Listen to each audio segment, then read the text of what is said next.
Hi guys, we're going to be doing something a little bit different tonight. Originally I was going to do the 50 facts about me tag, but I thought instead of just kind of throwing out 50 random things that it might be more fun to do something a little bit more specific.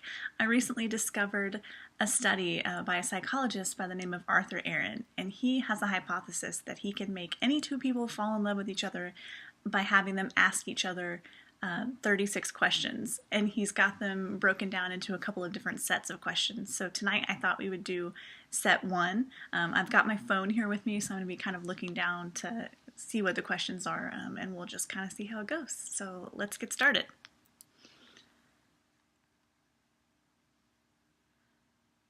Okay, question number one.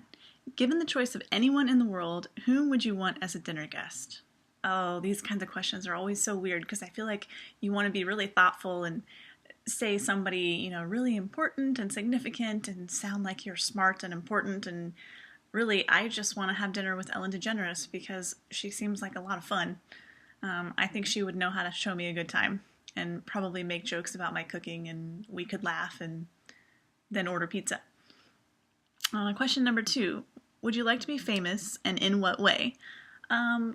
Yes and no. I feel like I would definitely like to grow my YouTube channel and kind of have a following in that regard. I don't think I would want to be famous in the whole paparazzi follow you around and chase you down in the street kind of way, but more of the gaining recognition and making a lot of friends kind of way. Question number three. Before making a telephone call, do you ever rehearse what you're going to say and why?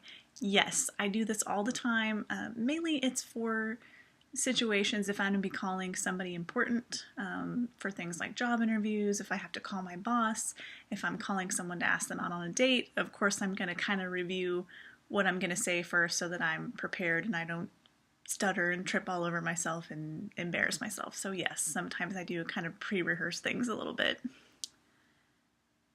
Question number four.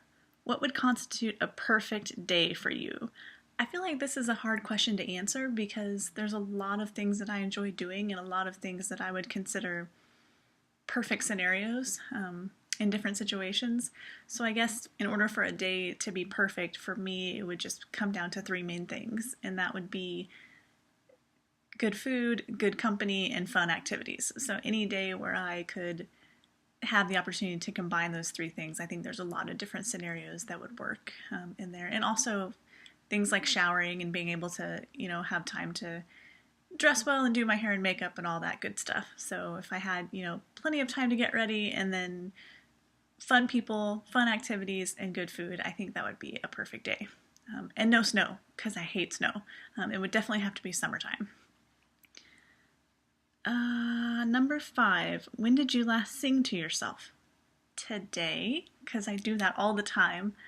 When did you last sing to someone else? Probably maybe about a week or so ago to my little nephew. I have a 3-year-old nephew, and we like to sing songs and be fun and do silly things. So yeah, it's probably him. Number six, if you were able to live to the age of 90, but have either the mind or the body of a 30-year-old for the last 60 years of your life, which would you choose? This is another one of those where my vain side wants to just immediately answer and say, oh yeah, take the body. I would definitely want to be 90 and have the body of a 30-year-old. But honestly, I feel like, looks fade. It's part of the aging process, and I feel kind of like, yes, that's my gut instinct answer, but when it really comes down to the big picture, I would definitely want to have a younger mind. The main concern that I would have about it, though, it doesn't really say, the mind of a 30-year-old. In what context? Are they talking about, just the youthfulness of your mind so that you'd be protected from things like dementia and Alzheimer's and stuff like that? Or, could you still learn and gain more knowledge? I don't know if I would want to be stuck at the knowledge and the maturity that I have as a 30-year-old for the rest of my life, but I would definitely want to keep the youthfulness and the health of my mind, just so that I could still be sharp and quick-witted in my old age. I think that would be much more fun to have your mind rather than to have that body. So definitely mind. Next question. Question number 7. Do you have a secret hunch about how you will die? No. And I don't really want to think about that kind of stuff either. I feel like when I die, it's going to be my time, and I hope that it's quick and painless and, maybe in my sleep from natural causes. So I guess if that's some form of having a hunch, then I guess you could say that's how I would hope to go. But otherwise, I don't really want to think about that too much. Number 8. Name 3 things you and your partner appear to have in common. Okay, this is typically a study that should be done with another person. So I can't really answer that one, unfortunately. I guess if I was talking between me and you guys, obviously we all like YouTube, right? We probably share some things in common, like enjoying beauty products and things like that, since that's what my channel is mostly about. Or maybe we both have the common characteristics that we stumble upon random things on the internet, and that's why you're watching this video. Otherwise, without having another person here, that might be kind of hard to answer. I might see if I could find someone to answer that question with. We'll see. Next question.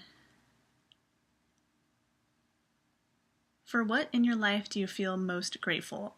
My family, definitely, hands down. My parents and my siblings. I have a twin brother and an older sister, and they're like my best friends, and I don't know what I would do without them. And also just my parents, of course. I feel like I know without a doubt that they would do anything for me, and I just feel so grateful to have all of them in my life. So definitely my family, the number one most important thing.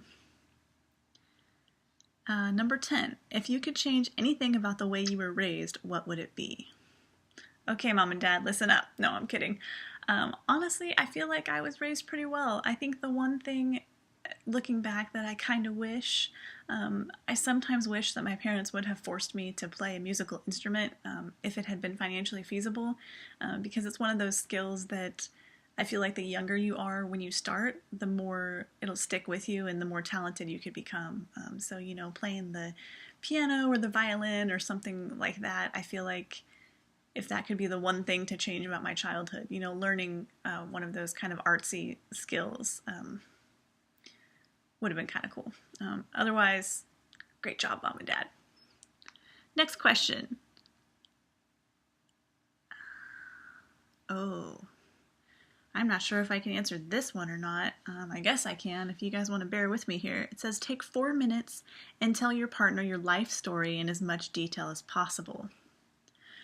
This is probably going to be less than 4 minutes just because I don't want this video to be insanely long. But okay, here we go. Okay, I was born February 19th, 1986 in a little town called Sedalia in the state of Missouri. I have a twin brother named Jonathan. He was born 2 minutes earlier than me. For the longest time, we thought that we were actually born on separate days because the newspaper printed our time of birth wrong. They had it as 11:59 and 12:01. AM and PM, and then we talked to our mom when we got older and we realized that it was actually 1:59 and 2:01 in the morning, so we were actually born on the same day. I also have an older sister named Angela. We grew up in a little neighborhood on a street called Maplewood Lane. We had a couple of dogs named Junior and Skippy, and we went to a private school for elementary school for a few years, and then we switched from there. We went to public school, and that was probably about halfway through 3rd grade. That's where I met my best friend. Her name is Jenny, and we've been best friends for over 20 years now. From there, we went to middle school, and I was a cheerleader. I also was on the town swim team for a while. I almost drowned at the age of 3, so after that I learned how to swim, and I really loved it. So I joined the swim team and did that for a while. And then once I got to middle school and high school, I really got into art, drawing and photography and pottery. I took all the ceramics classes that I could in high school and the photography class, and really got into that. My best friend and I actually did a pottery demonstration at our high school art show where we used, because she was right-handed and I was left-handed, we made a piece of pottery together on the pottery wheel with her right hand and my left hand for our demonstration, and it was pretty cool. Let me think. Okay, after high school, I went to college. I went to the University of Central Missouri, where I studied to become a teacher. After college, I worked as a substitute teacher and also a teacher's aide before I finally got hired to teach full-time. The high school that I taught at was called Northwest, and we were the Mustangs, and I had a lot of fun. I really loved it there. The other teachers were awesome. The students were great. I just kind of felt like I wanted some more opportunities to continue growing. So after I did that for a couple of years, I went back to the University of Central Missouri for grad school. When I started grad school, I got hired to work in the admissions office, and then about 6 months later, I moved from the admissions office to the academic advising office, which is what I do now, and that's about it. I didn't really explain a whole lot of events and things in there. During that time, I learned how to ride a motorcycle. I've taken martial arts lessons. I've been in, my share of dramatic things. I've had some car accidents and some illnesses, things like that. I've edited a couple of published novels. My sister is an author. I'm going to call her semi-famous. I probably get most of my YouTube views from her followers on Twitter, so thanks, guys. But yeah, I guess that's about it. That doesn't sound very interesting. I guess I could, if there was actually someone else here that I was talking to, maybe we could kind of share information back and forth and they would get more information out of me. Let me think. I've had pets. I had a dog named Dakota and a dog named Rocky. We've had several cats in my family growing up because we grew up out in the country. Yeah, I don't know. That one's kind of hard to sum up your whole entire life without really getting into like all the details. So that one I might have to work on and come back to later. Maybe we'll do that separate question in a Draw My Life video or something so you guys can actually get the full story there. Next question, and I think we're at the end of our set here. Question number 12. If you could wake up tomorrow having gained any one quality or ability, what would it be? Any one quality or ability? I would say a really good sense of direction. That's one thing that I'm kind of lacking. I've lived in my hometown my whole life, besides when I was going to college, and I still feel like I get lost sometimes. It's kind of difficult for me when I travel to new places.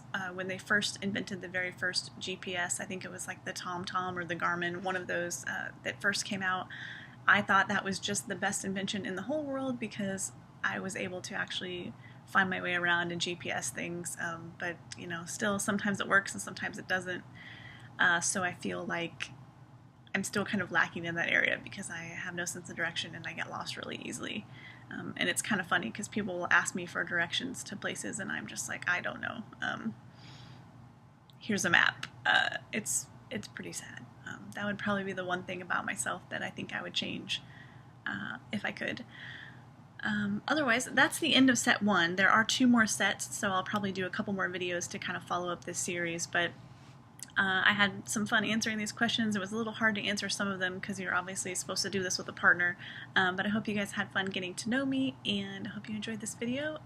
If you want to see more like this, please subscribe. If you have any feedback or suggestions, if there's any other videos you would like to see, feel free to comment in the comment box below, and I will see you guys next time. Bye!